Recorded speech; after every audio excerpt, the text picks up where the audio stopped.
games accessibility has been a huge deal. Mm-hmm. It's been a major movement for, as long as games have been around, but it's really been a big deal in the last 5 to 10 years. Mm-hmm. Different game consultancies and game accessibility advocates and advocate groups have been popping up to sort of make sure that that games accessibility is brought to the forefront. Mm-hmm. And it's a very good thing. Yeah. However, we have seen, on the flip side, a lot of people who advocate for games accessibility are sometimes not treated very well.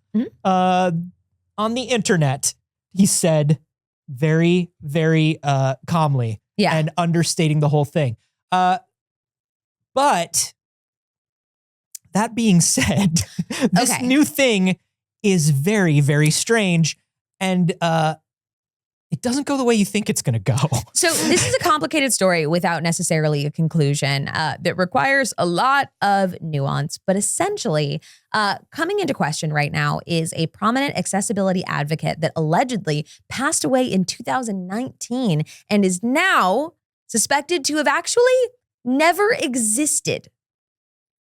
Not to mention, in addition to this person, which is Susan Banks never existing, potentially, there are also 3 other people that also had been active in the space as accessibility advocates for video games that maybe also never existed. And they are all connected to one individual, Cody Craven.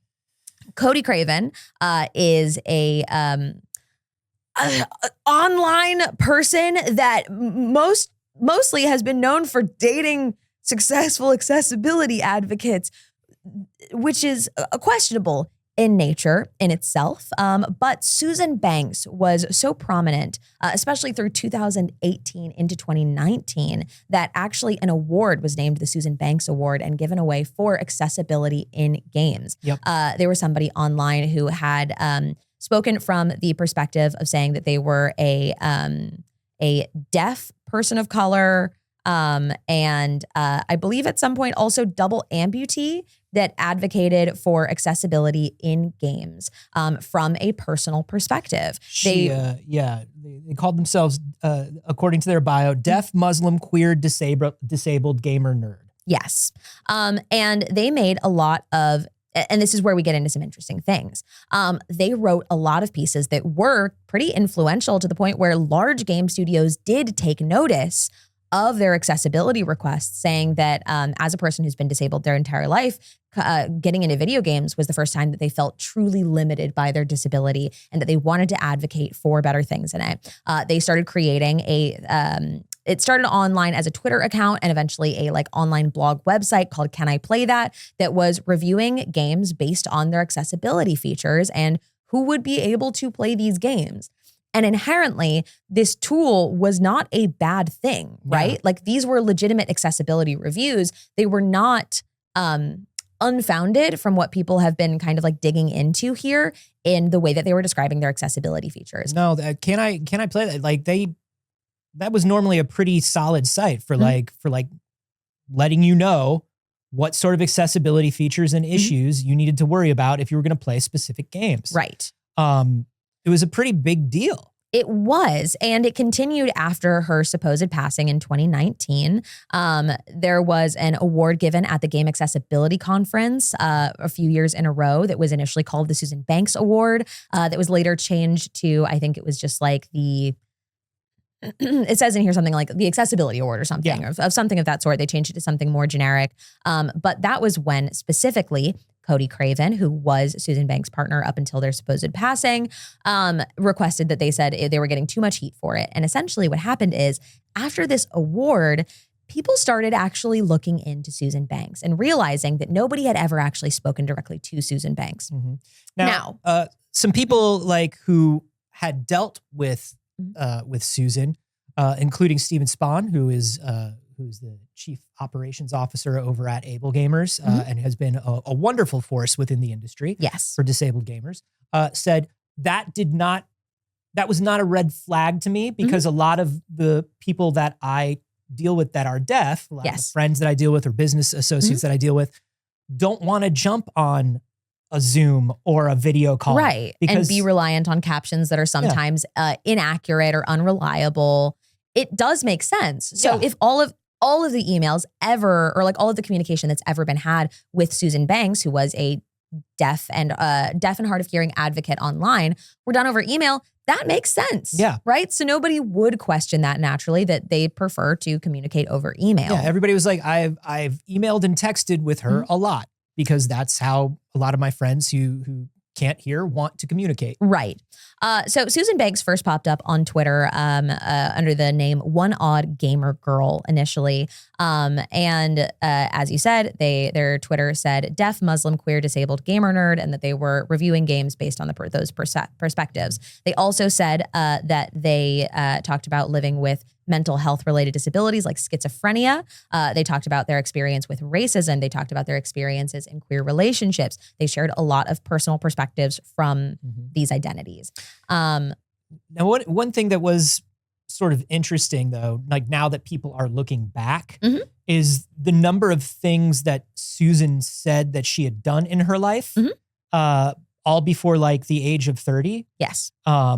Where she had gone from like a professional model to a professor, to an advocate, to a consultant, to like all these different literal career paths. Also had said that they had escaped oppression and immigrated from Turkey with her sister and were living in Chicago now. So a lot of lives, it seems like this person was living. In 2018, a relationship was announced with Cody Craven publicly. And we noticed that less information started coming directly from Susan and more started coming about Susan from Cody Craven's account. Just sharing little anecdotes about their relationship, about their personal lives, kind of jokes and fun between them. And also that when people wanted to speak to Susan, a lot of the time the communications would be handled through Cody Craven. Now, at the time of Susan's death in 2018, Cody... 2019, yeah. She died in 2018 or 2019? 2019. Sorry, 2019. Cody Craven actually created the GoFundMe to start Can I Play That? To launch Can I Play That? As an actual website in itself, as opposed to just like a Twitter account initially. So it was going to be like a full website, a whole thing. And then people started noticing that like, this was like a couple weeks before Susan's death. And then after Susan passed, obviously Cody made posts about how the project was going to continue, posts about his grief, posts about the process, posts about what it was like. Their grief. Posts about what it was like to be in a relationship with somebody like Susan. And Cody just started becoming a more and more and more public person. Yes, most definitely. So from the lens that you already know that we're approaching this from, it does seem like potentially maybe their outlet was through Susan, and now that they have, whatever happened here. Because again, we have no verification of this, but let me tell you what we do have, right? We have IGN's article here who spoke directly to a private investigator that was hired to research into Susan Banks. Because after the alleged passing of Susan Banks, which came very suddenly after raising a little bit of money, I will say it's not a lot of money. There was about $1,300 raised on that Kickstarter at the time. So this isn't like a massive financial scandal in that. More of a scandal of attention, honestly, and potentially representation. So also, Cody Craven is a white person. Cody Craven is trans non-binary person, so has definitely the perspective to speak from marginalized identity, but not from the marginalized identity that Susan Banks identified with. So that's important for the story. But when the private investigator looked into Susan Banks, they were not able to find any record of this person's existence. Now, there is every realistic possibility that Susan Banks wouldn't be somebody's real name, in that if they're online advocating for disability representation in games, like Anthony said earlier, there is a lot of negativity that can come online. There is a million reasons to use a pseudonym in being an advocate. However, nobody under any of those descriptions of any of the accomplishments that Susan had made, no death certificate for the timing and location, none of the things like the hospital that Susan was supposedly in had anybody that had been there under the description of the injuries that they had supposedly received, which were awfully specific. Craven claimed that Banks had been hospitalized after dropping a KitchenAid mixer on her foot, according to both an anonymous and former business associate of Craven's and their own conversation. This person who was an editor at Can I Play That? Several hours later, her leg was allegedly amputated, and nearly 48 hours after the first operation, her other leg was amputated as well from a KitchenAid mixer being dropped on one foot. Right. Which is a strange story. But again, who on earth would question, right? Yeah. That is such a big thing to question. It is such a specific type of like story that you're telling that does not really leave room for people to be like, did that happen? Because that's a really weird thing to ask somebody if that really happened, right? That is not believed to be how Susan passed, but there isn't really details as to how. It was just, unfortunately, we lost somebody. And when Susan passed on, according to Cody Craven's Twitter, a lot of people in the disability advocacy space were mourning and sharing and helping to grow Can I Play That? Sharing the Kickstarter that had already been launched to fund it. Again, not a lot of money was raised in it, but a lot of personal people made these like emotional investments in this. Some of the work was even acknowledged by like the creators of various games. In the creator of the character, hold on. Oh God, it just opened a new window. Oh, cool. My entire browser just closed. I've lost all of the research that was in front of me. It was Susan had expressed how wonderful they felt about Miles Morales and what's that character's name? Oh, from the Miles Morales game. Yes. His basically his love interest in that game. The love interest from that game. The character name was in here was the thing that I was looking for. And that like one of the designers on that game had like spoken directly and been like, thank you. This means so much. I'm so proud. And so Susan's work was taken very seriously and deserved to be big if true, basically, is one of those things. Now, here's where it starts to get even more suspicious. It didn't stop, unfortunately, at Susan Banks. You would think maybe once they had moved on from potentially playing this character and decided to be themselves, that could be the end of that. But no, there are multiple other later partners of Cody Craven that also are disability advocates that show up on Twitter and are mostly represented by Cody Craven and then disappear. Yeah. Which is strange and suspicious. To be Hamid and Damaris Deb Burl Vaughn. Yes. Two relationships with two people who happen to show up and like, listen, this Haley happens. Cooper, thank you. This happens. You wind up in romantic relationships with people in your field, people with similar interests. But it's also very interesting that these people pop up on Twitter and then start dating Cody. Very specific. And they're like, they pop up on Twitter. They talk about the same things that Cody talks about. They wind up dating Cody. Yes. So, but why the co-founder Kate Sanchez recalls what it was like to interact with To Be Hamid's account through private messages, saying that I had interactions with To Be quite a bit on Twitter, always around race and disability. I had been very vocal about the importance of including non-white people in the disability and accessibility space, and To Be would often have the same views or echo them. Beyond Twitter, Craven would relay messages between me and To Be, usually around race and disability, which is very strange and suspicious. Yeah. Any scenario in which somebody's white partner is speaking on behalf of them in conversations around like racial representation in disability spaces is already incredibly questionable. Yeah, there was the plausible deniability of obviously Katie choosing not to go through verbal communication for reasons, right? Susan, yeah. Susan not going through verbal communications for very specific reasons. But but for the two other partners, that gets a little strange. Well, it does and it doesn't, because there is inconsistency also in how they were representing their disabilities as well. Both of them also at one point, though not initially, did claim to be deaf or hard of hearing as well. Which is also another reason that you could say, okay, well, they can't get on a call with you. You can't speak to them directly. There's no video chats or FaceTimes or Skype calls because they also are deaf and hard of hearing. They also both claim to be disabled people of color, specifically. I'm just going to say, Matt, and I'm not going to, I'm just going to say mathematically, Yeah, that's a little tougher than dating 3 people in a row with brown eyes. it is. You know what I mean? It is. And again, if you are within in any kind of marginalized community, sometimes it is easier to connect with people in your marginalized identity, right? Mm-hmm. So it is not unreasonable to say like, hey, if I am a person who exists in the hard of hearing community, I am dating within people who relate to my experience and I connect with. This is my community. But Cody themselves is not hard of hearing. Not that we know of. Not that we know of. Now, Cody's entire social media has now been wiped from the internet. Can I Play That is gone. Susan Banks, everything about them is gone, and their later partners. All of the Twitter accounts associated with them are now gone once this has been opened up and looked into, unfortunately. So it is a little harder. I was trying to collect information. Cody Craven also had a website. And I can see a little bit of like the leftover metadata. We can go probably from the Wayback Machine and see also kind of like what, marginalized identities that they do identify with and can speak from a perspective of, which is pretty important. But what we do know is that they are not a person of color. That is one whole ass white person that has been potentially puppeting accounts of people of color, which is deeply troubling.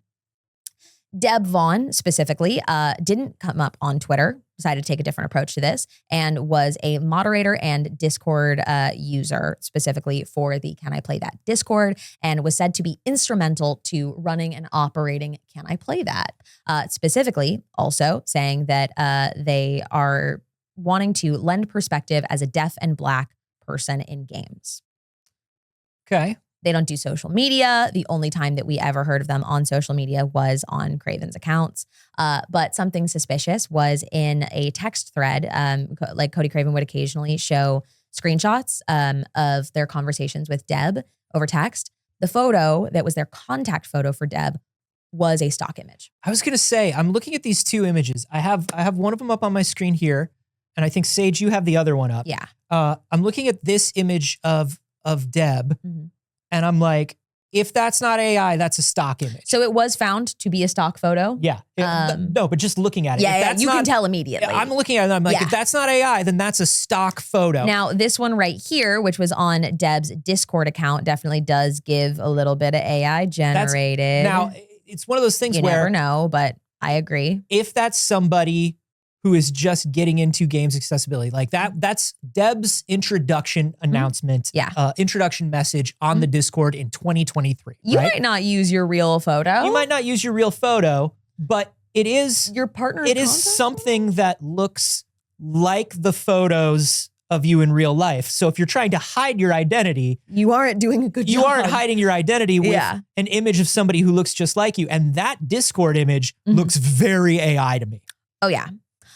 Deb was writing on a personal contribution on Medium. You can have a personal blog essentially on Medium about their experience as a Black disabled person in gaming, also advocating for accessibility features, reviewing games based on that, and was eventually picked up because of an article that they co-wrote with Craven to write officially for Medium as well, which is wild. It's tough. It's tough out here. It's tough when when big companies are looking for an advocate and they go, well, we don't know anybody who experiences this or is part of this marginalized identity. And they find the loudest person within it. And that person, unfortunately, might be masquerading and not necessarily the best representative for that. And there is conversation that people are having of is the work done still good? That's what I meant when I said this is very complicated. It is. Because this is somebody... A lot of people that we see being accused of faking, being accused of plagiarism, being accused of any sort of lying or dishonesty on the internet, it's usually very clear cut. Yes. It's usually, you have people that are plagiarizing other people's work so they can get famous. You have people who are pretending to be somebody else to hurt other people or for financial gain. Right. This is somebody who potentially created 3 people. Yes, pushed themselves to the spotlight. Yes. But also did a lot of good work in games accessibility, unfortunately. However, that's messed up. We cannot speak to the quality of the work here because at the end of the day, speaking from a place that you don't have firsthand perspective of, as if you do, is a massive opening for misrepresenting the needs of those disabilities because you don't actually experience it. And inherently, it is also silencing other voices of people actually impacted by this. You are taking up space in a place that you do not belong, and you are taking up a very, very loud space in it that should be actually given to somebody who can represent these identities. Absolutely. Who can advocate correctly for their disabilities and their needs of accessibility in games. Absolutely. But at the same fundamentally, morally, absolutely wrong. Yes. And if good work was done in games, I think it is a failure also on the part of these studios for not seeking out representatives more often and waiting until one comes to them. No, of course. Right? Because I think that's the thing. That's a huge issue. Like when people are looking for it, you have the Rolodex issue that you have anywhere else. When people are looking for a gender issues consultant, a sexuality issues consultant, any sort of minority consultant. Yes. You have the Rolodex problem of, oh, I know somebody that this studio used. Right. And I can recommend them to you, which is not a problem inherently, right? Inherently, it's not a problem to do good work and then be recommended for your work. Yeah. The issue is, like you're saying, when that person is misrepresenting who they are. Yeah. When I say that good work was done, yeah, you're correct in that better work could have been done. Right. More correct work could have been done. Right. But the industry was in such a place that this person was able to move the needle so successfully. Yes. On their own through misrepresentation. Which is frightening. That is how badly the industry needed something. Yeah. It's wild. It's really wild. concerning. But at the same time, something like Can I Play That? Yeah. Which was a site that had a database that was contributed to by people with disabilities and issues, where it was like, hey, I played this game and I am visually impaired. Here's what this game has for you. know, that was a community run site. That's good. That's a great resource. And it sucks that resource was created by a horrible liar. Because here's the thing. Cody Craven, as somebody who may or may not be affected by any of the disabilities that they are representing through these other people, could still be somebody that said, hey, I want to build a website that people can contribute to that are impacted by the lack of accessibility in games and can speak to and review games based on their experiences with them and what features help them. That could exist, and you do not have to fake your identity in order to make that, even if you are not a disabled person. If you are not somebody who experiences this firsthand, you can still build a database and be like, hey, I want to build the website. I want to put the legwork in to create this place for people to provide for each other. Well, and it's could still be a good thing. And if you didn't need the attention of being the person impacted by it. Right. And even if there's a thing where it's like, oh, I'm trying to put myself into a space where I make these decisions, right? And if I'm in a space where I make these decisions and I think to myself, I'm, if it's me, I'm specifically a cishet white guy with none of these physical disabilities that they're talking about here, right? How do I get into this space and do some more and build this tool that I want to build? You could have just found a real person. You could just talk to one actual person with a disability. They would have helped. Right. Finding somebody that needed a site like this. Yeah. If you needed to find a person of color to help you with this, I bet you could have. Within 2.5 seconds. Yep. On the internet? Yeah. You couldn't find a person of color with a disability on the whole internet? I don't believe you. That would want to help you with this? I don't believe you for a second. There's not a damn chance. Now, Snake Zero in the live studio audience said, but then that person would get the money for consulting. But that's the thing is if you're building this site and you need the input and the consulting on this, you just do it. Yeah. You just do it. The thing about this is we're not talking about huge amounts of money, right? Like we're talking about a GoFundMe that made $1,300. Right. A lot of times people that you see that are advocates that have a lot of what's called in media mind share, people who are kind of like, they're influencers. They're in the zeitgeist. Yeah. I think about my friend Anita Sarkeesian, who ran Feminist Frequency. Seemed like a very big deal. Feminist Frequency was always scraping for money. Yeah. Always scraping for money. Yeah, this is not a like super lucrative. Yeah.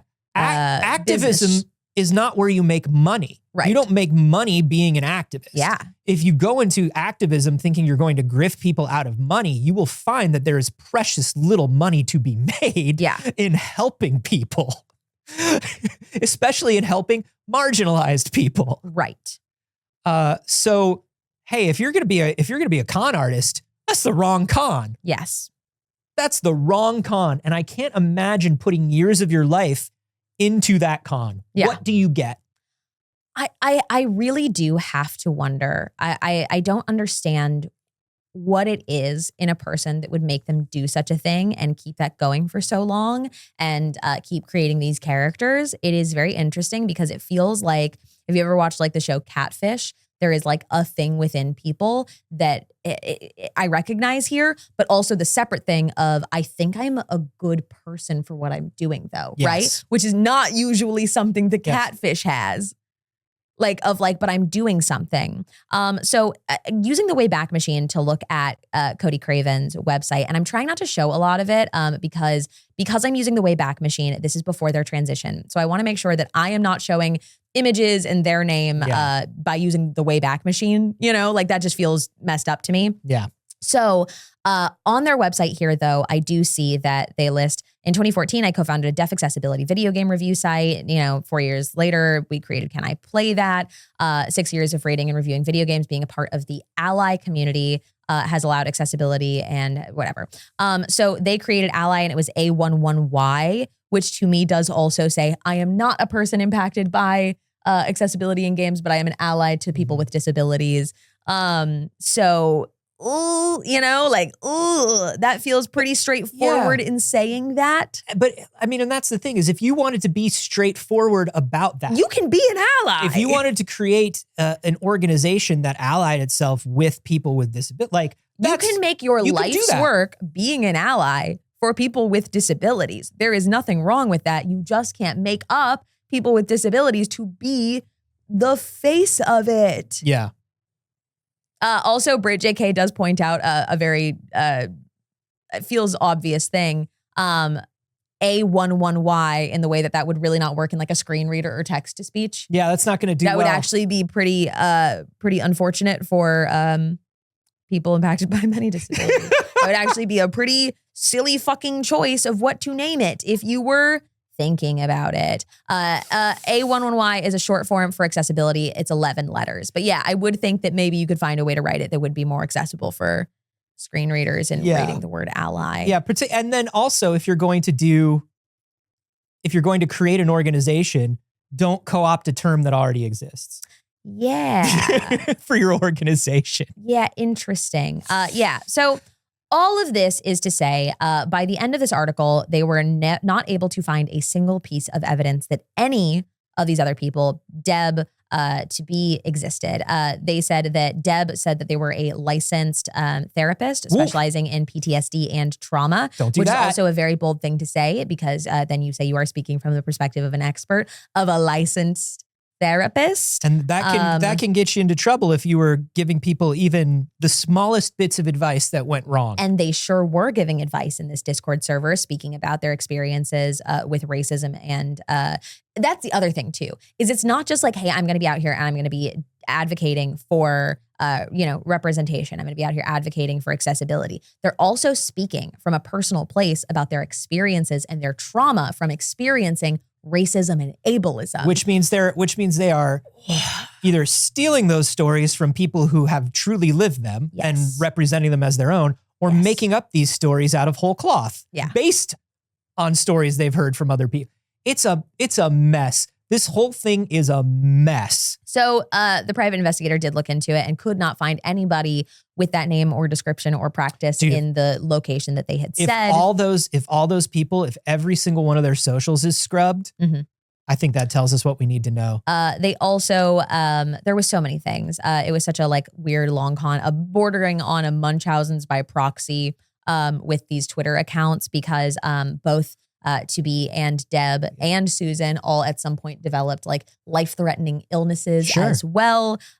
Deb was supposedly suffering from cancer and in cancer treatment. And you're venting about things that are happening to you to get that sympathy and that support, and the things aren't really happening. Yeah. So this is messed up. It is a really, really in-depth expose here that doesn't have a like defined answer to it, only a here's what we found and here's what we know. This is written by Grant Stoner with a lot of information in here by Kate Sanchez, who was a former editor at Can I Play That, who did a lot of contributions and provided a lot of kind of context and personal experience with the alleged people involved. It's a good read. Surprising number of good reads coming out of IGN over the last few months. Yeah, it is worth reading. It is in our Discord already. This was suggested by somebody in the community actually for us to talk about. So I do want to say a huge shout out and thank you for that. That was from Jelly PB. Thank you for linking the article. So if you do want to read the rest of it, it is available there. It is a story where people are catfishing on the internet, but it is also a story of complicated conversations around disability advocacy. I think a good takeaway is that if you yourself are in any position, I think this comes up a lot in hiring, like even if you're just like a manager at a store that is hiring,